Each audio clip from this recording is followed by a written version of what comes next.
They braced for cruelty.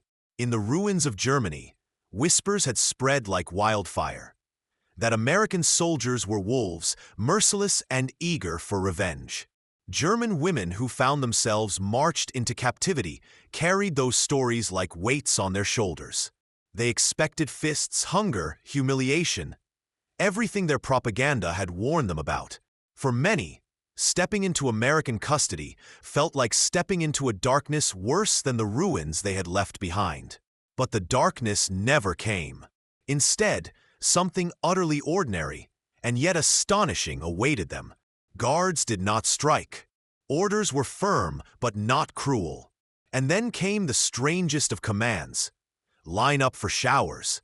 Nervous glances passed between the women. Whispers returned. What if this was a trick? Some remembered grim rumors from the East, where showers had not meant cleanliness but death. Their stomachs turned as they shuffled forward, hearts pounding in their throats. At the door, each woman was handed a small object. A bar of soap. Not a weapon, not an insult, soap. Fingers clutched it with disbelief, some staring as if it were treasure. Steam curled from the building, and inside waited not terror but hot water, clean towels, and privacy. The moment struck like lightning. Tears mixed with water as fear dissolved into stunned silence. For women who had expected brutality, the first gift of captivity was something so simple it felt impossible: dignity. And that bar of soap would become the first crack in the wall of propaganda that had shaped their fears. Before we continue, make sure to subscribe to Requiem of Fear and leave a comment. Your voice helps keep these forgotten stories alive. The women who now stood stunned in front of hot showers had not been plucked from ordinary villages or peaceful cities. They had come from a Germany that no longer looked like a nation at all, but like a shadow of one. When the guns of war finally fell silent in Europe in 1945, what remained of the Third Reich was rubble, smoke, and starvation. Cities once proud and industrialized had been flattened by Allied bombing campaigns. Whole districts were reduced to skeletons of brick and steel. Families who had once lived in spacious homes now sheltered in basements, cellars, or beneath makeshift roofs pieced together from broken timber. For German women, the collapse of the Reich was more than just defeat. It was the shattering of a way of life. Many had believed, or had been forced to believe, the grand promises of Hitler's regime: order, prosperity, national pride. Instead, they faced hunger rations that grew thinner each month, children crying through the night, and soldiers who had once marched proudly home now returning broken, limbless, or never returning at all. The nation's men had been drained by years of fighting, leaving women and the very young to carry burdens of survival. When American forces advanced deeper into German territory, capturing entire towns, the women often found themselves the first to surrender. They held white flags stitched from tablecloths or bedsheets, waving them desperately as tanks rolled into shattered streets. Yet surrender did not end their fears. They remembered every line of Nazi propaganda: that Americans were savages, that captivity would mean torture, and that women would face unthinkable abuse. These warnings were drilled so deeply that even when American soldiers approached without violence, the women flinched at every command. Those who were taken prisoner were not ordinary combatants. Many were auxiliaries, nurses, clerks, or wives of officers. Still, they wore the stain of association with the regime. To the Americans, they were prisoners of war, bound by international law. To themselves, they were something worse: symbols of a failed empire, walking reminders of the lies they had once trusted. Shame pressed as heavily on them as fear. The journey from their ruined homes to captivity in America was its own ordeal. Trains rattled across landscapes gutted by war, passing burned-out stations and silent villages.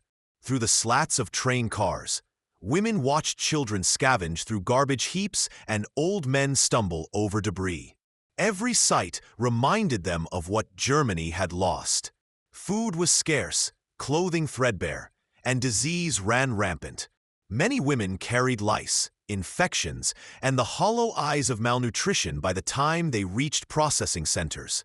Yet amid this despair, an astonishing twist awaited them. For the Americans, the rules of war were clear. Prisoners were to be treated with dignity, housed in camps, and provided with food and medical care. The very things the women had been taught to expect, cruelty, starvation, and punishment, were absent from the official orders. American officers saw them as human beings under custody, not targets of vengeance. This distinction would shape every moment of their imprisonment. Still, fear lingered. When they boarded ships bound for America, most women whispered prayers or clutched rosaries.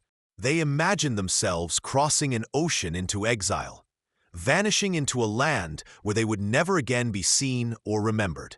The vast Atlantic stretched before them as a barrier not only of water but of fate. Some believed they were being shipped into slavery. Others feared they might never touch solid ground again. The arrival in America was a shock unlike any other.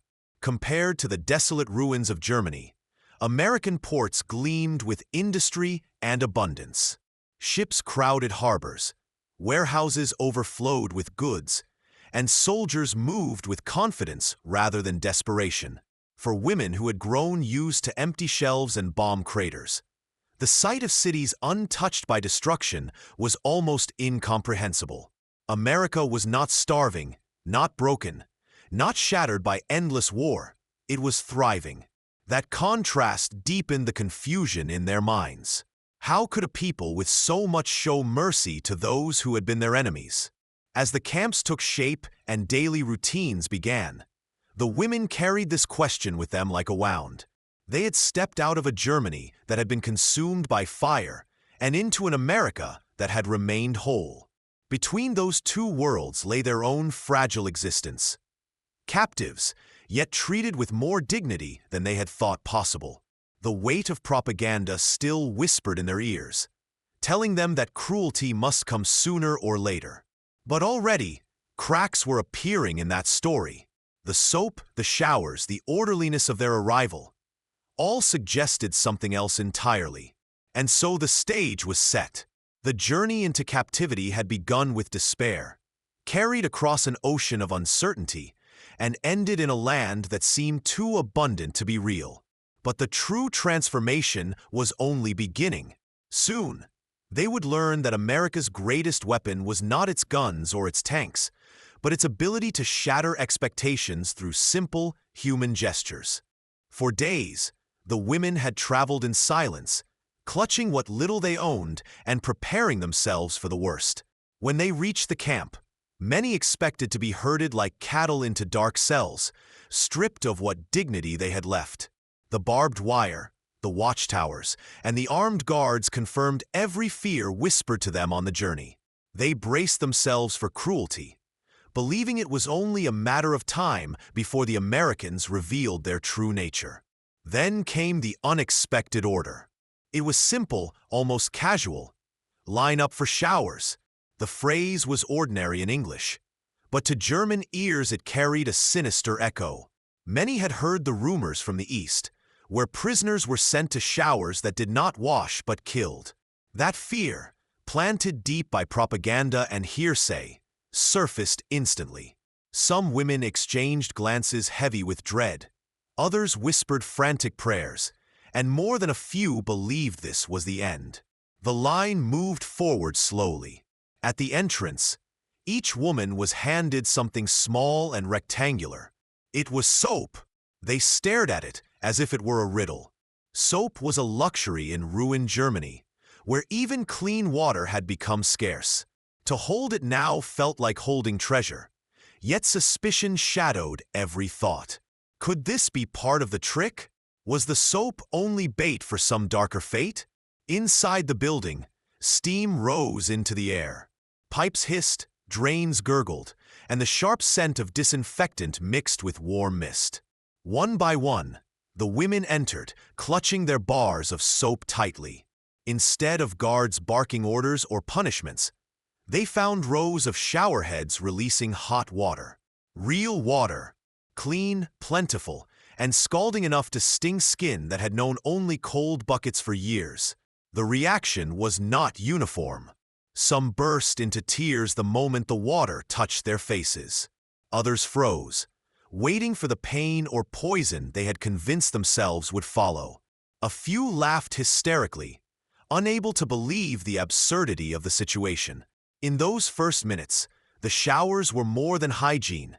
They were an emotional battlefield where fear and relief collided. For women who had expected humiliation, this small act was staggering. They washed away lice, dirt, and the smell of long travel. The sensation of hot water trickling through their hair and down their backs became almost unbearable in its gentleness. Towels, soft and dry, were handed to them afterward. Clean clothes replaced the tattered garments they had worn for weeks. Step by step, they were given back the dignity they thought war had stolen forever. It was not only the soap or the water that shocked them, but the absence of cruelty. Guards stood by, but they did not leer or mock. They gave orders with discipline, but without malice. For the first time in years, these women realized they were not being treated as enemies to be crushed, but as human beings with needs that were being met. The irony was overwhelming. Later, when they spoke among themselves in hushed tones, many admitted they had been more terrified of the showers than of the journey across the ocean. Propaganda had etched such vivid images in their minds that the very idea of American mercy seemed impossible. Yet what they experienced was the opposite of everything they had been told. It was not poison gas. It was not humiliation. It was soap, water, and kindness. In the days that followed, the memory of that first shower stayed with them. Some wrote about it in diaries, describing the disbelief that lingered long after they were dry. Others carried the small bar of soap as though it were a relic, proof that reality was not what they had been forced to believe. The soap became a symbol, not just of cleanliness, but of truth breaking through lies. And yet, the experience was not without conflict. To feel gratitude toward their captors was a dangerous thought. Many wrestled with guilt, asking themselves if accepting kindness from the enemy meant betraying their homeland. The regime that had fallen back in Germany had demanded loyalty to the very end. Could they admit, even to themselves, that the Americans were treating them better than their own leaders had in the final months of the war? The showers marked the beginning of a long unraveling. Every bar of soap, every towel, every soft word from a guard chipped away at the wall of propaganda that had convinced them they would suffer endlessly in captivity. The surprise was not only in the physical comfort, but in the moral contradiction. They had been prepared for hatred. Instead, they encountered mercy. That first act of kindness laid the foundation for everything that followed. Meals, clothing, medical care, and even moments of small luxuries would come later. But none would strike as deeply as that first shower. It was the moment that proved the world they had been taught to fear was not the one they were living in. And though it left them bewildered, it also planted a seed of transformation. For many German women POWs, that seed would grow into a realization they could never have imagined. Captivity in America was not a nightmare to be endured, but, in strange ways, a reprieve from the horrors they had already lived through. When the women settled into camp life, they found themselves entering a rhythm they had not expected. Each morning began with roll call, the crisp voices of American guards cutting through the air. Yet the orders were spoken with discipline rather than cruelty. Once the lists were complete, the women returned to their barracks, clean, heated, and orderly. For many, the simple presence of warmth in the rooms was a luxury they had not known in years. Back in Germany, coal was scarce, windows were shattered, and bitter drafts haunted the nights. Here, behind barbed wire, they slept under blankets thick enough to feel almost indulgent. Meals became the second revelation. Long tables in the camp mess halls carried trays of food that astonished women who had grown used to scraping together scraps. Plates of meat, potatoes, vegetables, and bread appeared with regularity. Coffee was served hot, and milk was given to those who needed it. At first, suspicion lingered. Was this generosity meant to soften them, or perhaps to mock their hunger? But as the days turned to weeks, the abundance never stopped. What shocked them most was not the first meal, but the fact that it continued, day after day, without decline. Some women wept quietly over their plates, remembering children back home who starved while they sat with food they could not finish. Others forced themselves to eat, torn between gratitude and guilt. The irony was cruel. In captivity, they were better fed than their own families in freedom. That contradiction weighed heavily, but hunger was a force too strong to resist. Slowly, shame gave way to survival, and the mess halls filled with the sounds of forks and spoons against trays. The camp canteens offered further astonishment. For the first time, women saw shelves lined with goods: chocolate, cigarettes, soap, even small bottles of perfume or lipstick. These were things that had vanished from Germany long before the final defeat. Some women bought chocolate bars and tucked them away like treasures. Others dared to smear a little lipstick on their lips, a fleeting attempt to feel human again. In those moments, the world outside the wire, the ruins, the hunger, the endless mourning, felt impossibly far away. Yet life in the camp was not simply indulgence. Work assignments kept prisoners occupied. Some women sewed uniforms, others laundered clothes, and a few tended to gardens within the camp. These tasks, though modest, provided structure and dignity. Work was not forced with whips or threats, but organized with rules. In this way, captivity began to feel less like punishment and more like an unexpected refuge. The guards maintained order, but rarely crossed lines of cruelty. Most interactions were formal, though occasional kindnesses slipped through. A guard might share a cigarette, or turn a blind eye to extra food carried back to the barracks. These small gestures left deep impressions. They hinted that Americans did not see the prisoners as monsters, but as people caught on the other side of war. Evenings in the barracks carried a strange calm. Women wrote letters, some allowed to send messages home under supervision. They read books from small camp libraries, sang songs softly, or spoke about the lives they had left behind. For the first time in years, they could gather without fear of bombs falling overhead. The silence of safety, punctuated only by distant footsteps of patrolling guards, was unsettling yet strangely comforting. But beneath the calm was always conflict. Every piece of chocolate, every hot meal, every warm bed raised difficult questions. How could they reconcile the kindness of their captors with the image of Americans painted by propaganda? How could they enjoy food when their children starved? How could captivity feel safer than the homes they had been torn from? Life behind the fence was a paradox. It stripped them of freedom, yet restored parts of their humanity. It reminded them of their status as prisoners, yet granted them dignity they had thought lost. For many women, the camp became more than a holding place. It became a mirror that forced them to question everything they had been taught about enemies, war, and survival. As the days in captivity lengthened into weeks, a strange and heavy tension grew among the women. On the surface, life had become bearable: structured days, plentiful meals, clean barracks, even small luxuries from the canteen. Yet beneath this new rhythm was an unease that gnawed at them in quiet moments. The kindness they received was undeniable, but to accept it felt like treachery. How could they eat bread given by the enemy while their children, parents, and neighbors starved in ruined Germany? At first, many women resisted this thought by telling themselves it was temporary. They reminded one another that this abundance was only an illusion, a trick of propaganda in reverse.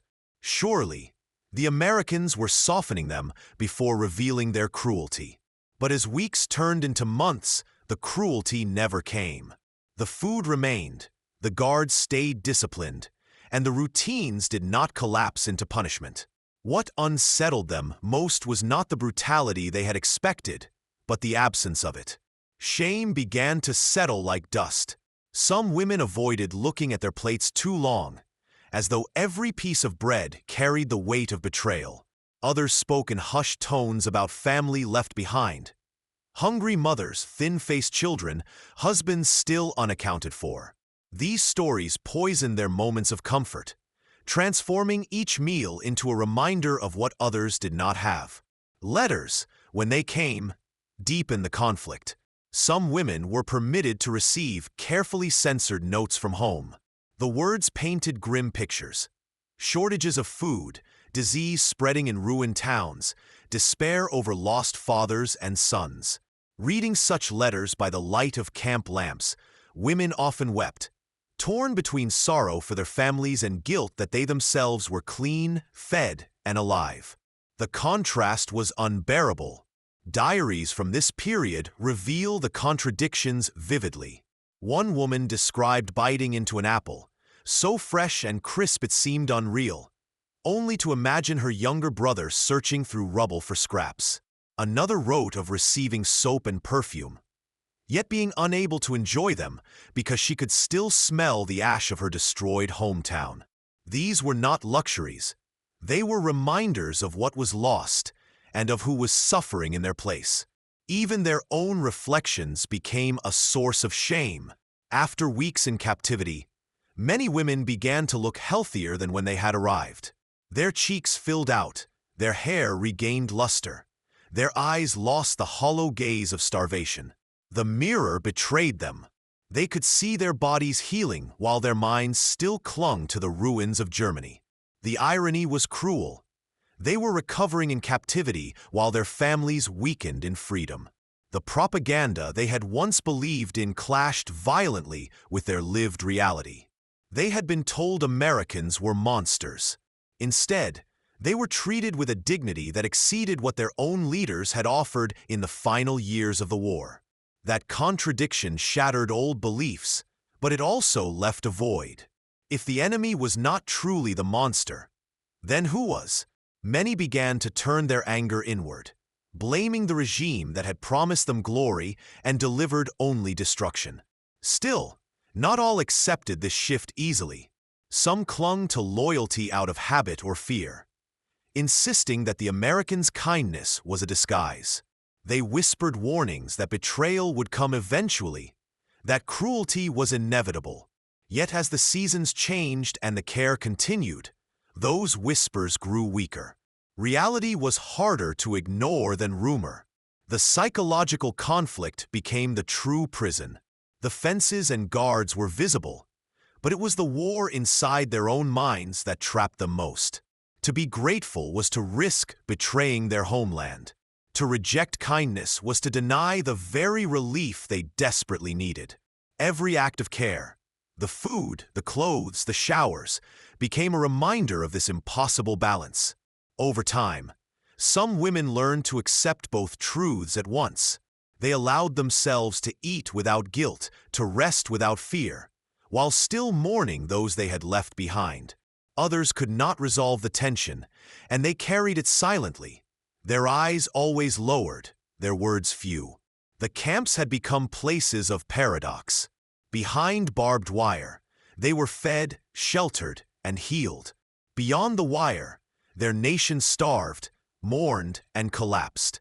Between those two worlds, the German women prisoners lived in constant conflict, torn between gratitude that sustained them and shame that haunted them. For months, the camp fences had defined their world. Life behind the wire was paradoxical enough, filled with shame and gratitude in equal measure. But eventually, many German women prisoners were introduced to something even stranger: life outside the camp under guard. Work assignments took them into surrounding towns and farms, where the world beyond captivity revealed new layers of shock. The first journeys beyond the barbed wire were filled with apprehension. Prisoners marched in groups, flanked by American soldiers, into communities that had not been bombed into rubble. For women who had last seen their own country reduced to ashes, the sight of intact houses, clean streets, and shops with full windows was disorienting. How could America look so untouched, so ordinary, after years of global war? The contrast was almost cruel. They were often assigned to agricultural work, fields stretched wide and fertile, worked by machines that hummed with steady rhythm. To German eyes accustomed to scarcity, the abundance of food was staggering. Wheat grew thick and tall, cornfields spread as far as the eye could see, and orchards hung heavy with fruit. It was not simply the land that seemed rich, but the very air, unscarred by smoke and ruin. Many women confessed in their diaries that they felt as though they had stepped into another world, one that had escaped the punishment of war entirely. Farmers, initially wary, soon discovered that the prisoners were diligent workers. Some women picked fruit, others helped with harvests, while a few cared for livestock. Payment often came in small tokens. An apple slipped into a pocket, a loaf of bread quietly handed over at the end of the day. These simple gestures cut deeply. To be given food freely, not as rations or under threat, but as a sign of trust, unsettled every assumption they had carried from Germany. In towns, the encounters were even more jarring. Shop shelves were lined with goods that Germans had not seen in years. Canned fruit, fresh meat, colorful fabrics. The very idea that such abundance existed while their families starved across the ocean was hard to comprehend. Some women admitted to staring too long at store windows, their eyes wide with disbelief, before being nudged along by guards. The Americans who saw them in these towns rarely reacted with hostility. Some ignored them altogether, treating them as background noise. Others offered faint smiles or quick nods.